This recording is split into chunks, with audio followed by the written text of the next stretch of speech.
Hi everybody, it's me again, Mide, Duni, whichever one you know me as.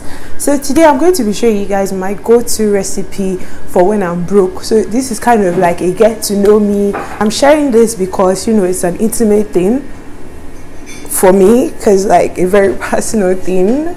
You know, it's a survival tactic for me. The recipes are less than £5, and also it is a very simple snacks to make, and also it kind of reduces your your intake of junks and everything. I don't know if you understand what I mean. You can just prepare it down, leave it to rise, and then you just go back to your room and do whatever you want. So I find it very hard to believe, because now I know how to do it, but before, when I didn't know how to do it, I felt like it was a very hard thing to do. But now that I know how to do it, I just feel like it is something that you just need to know and hack to. For me, I'm like every lazy cook out there. I do not know how to measure my food with all these measuring cups. Even though I have a scale, I don't like measuring things by teaspoons or teacups, because the first time I tried to do puff puff and I did that, everything just came out bad, and using an online recipe kind of whacked the whole thing. So today I'm going to be showing you my own very simple recipe and hack to knowing if you're on your way to make the perfect puff puff or not. Personally, it is a good meal, my go-to snack, and something I have with a chilled drink on a not on a hot day, but on a Rex. Now that I know how to make it very well, like perfectly, my puff puff will make you reminisce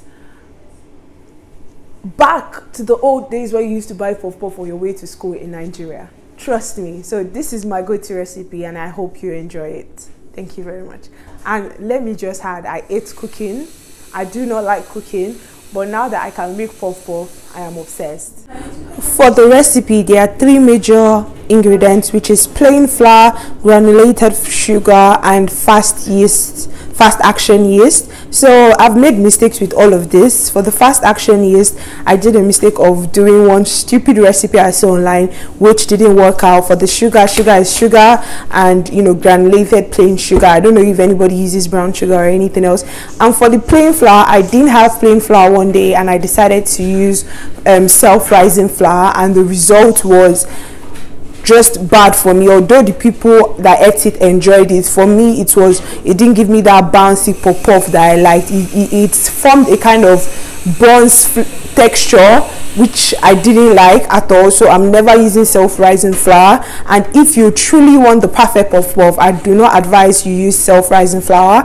If you're in the UK, it's very cheap. This is less than £1. I think it's about 50p or so, and this is about 50p, and this is 49p or so. So this basically is less than £2 in fact. So the most expensive thing in this ingredient, or the whole process of making the perfect puff puff, is vegetable oil. So this is currently the most expensive thing, and not just expensive because there is sunflower oil and vegetable oil are the same price in the UK, but there's currently a shortage of oil. So basically in Aldi you're only allowed to buy 2, and it's about £1.20 per bottle. So yes, everything is less than £5, under £5, but you're going to use it multiple times, so each time is like you're feeding yourself less than £1, even including the drink as well.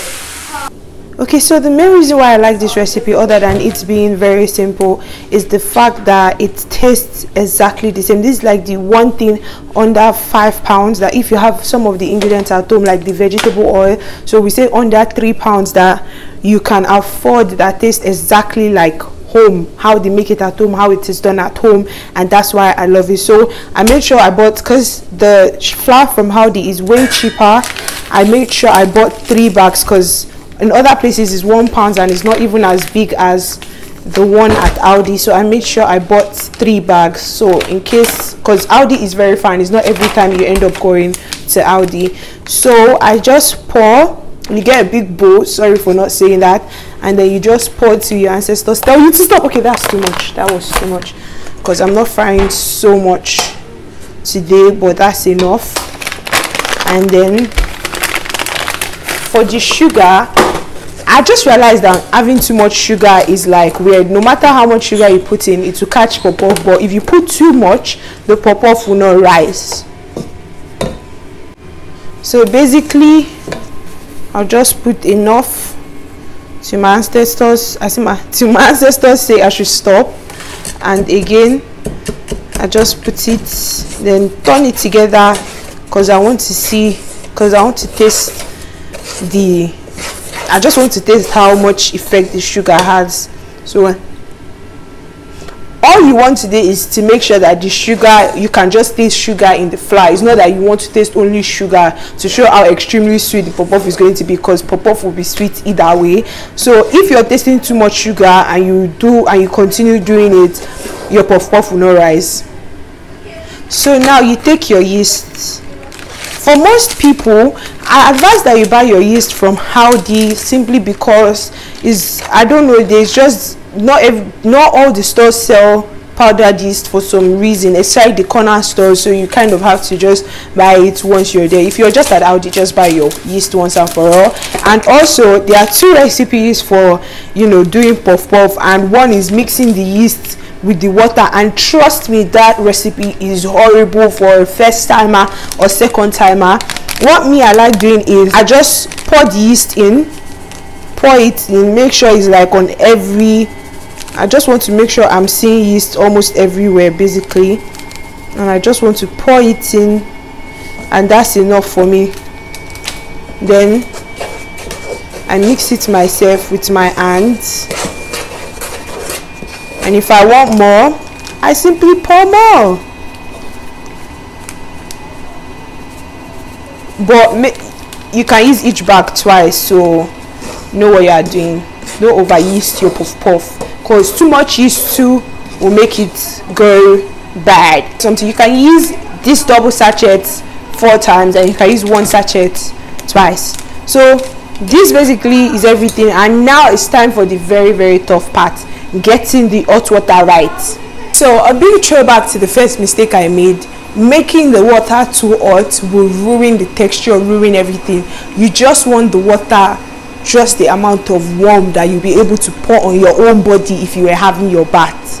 So just the right amount of warm, not too hot, not too cold, just the right amount of warm that you pour on your own body. So basically now the water is lukewarm because I poured it on my own body, and I saw that it's okay for me to use to have my bath. So you pour your water small, you round those, see that it's not enough, you pour more again, see that it's not enough, you pour, then you round it, you do tre, you see the texture. For me, another way I know that my puff puff is on the right patch is the color it has when I'm mixing it. The color is very important. If it's very bright whitish, I know that I'm on the right part, and the texture of the puff puff while I'm mixing it makes me know that I'm on the right part, because right from the beginning it's already acting like normal puff puff that has no rice. It's like looking like, okay, very promising, very I'm going to rise-ish, very I'm going to make you proud. And if this doesn't, and I also make sure to taste it, because tasting it, I know when I'm doing the good puff puff dough. I just know by tasting it. So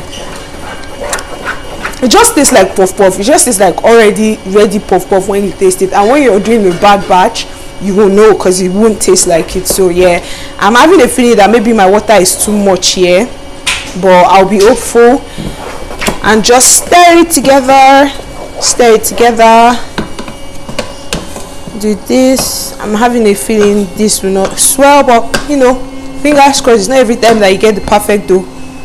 Like I said, I'm not so good myself, even though I've been bragging all through this video. And then you use your foil wrap. Foil is not expensive, so try to minimize and reuse.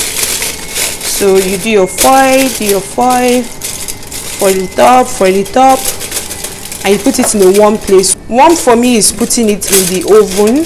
You don't on it, just leave it there. It just swells for me. It's perfect for me.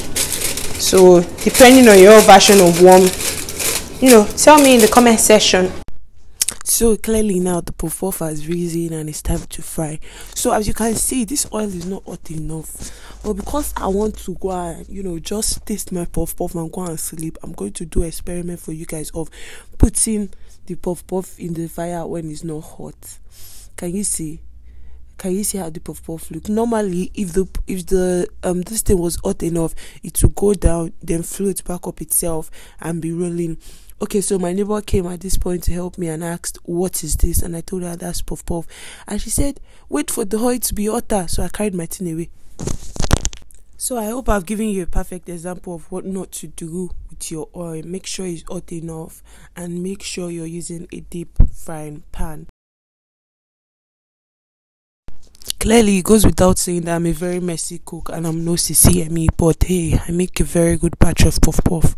So